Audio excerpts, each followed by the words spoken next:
tuổi nó sẽ con tuổi khó đó.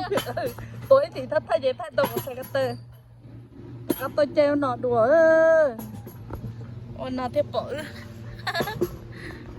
Nó tôi trật trò.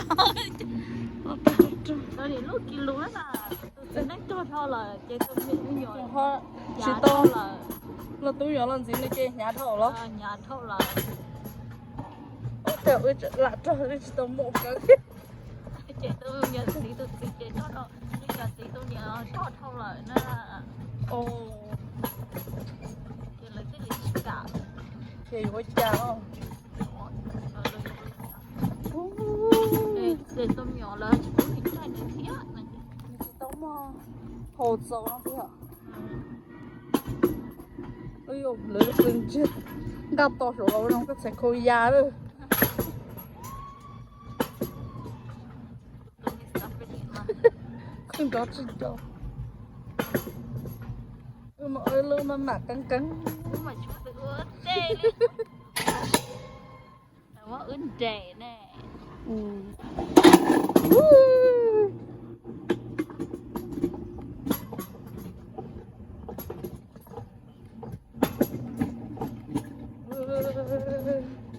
cái nào xung động nào mà theo bốn tổng dư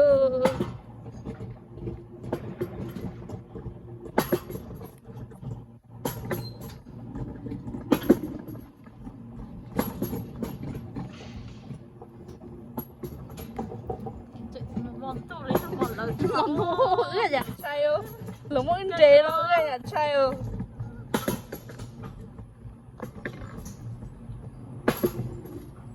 真的，我们菜结果原来了。nó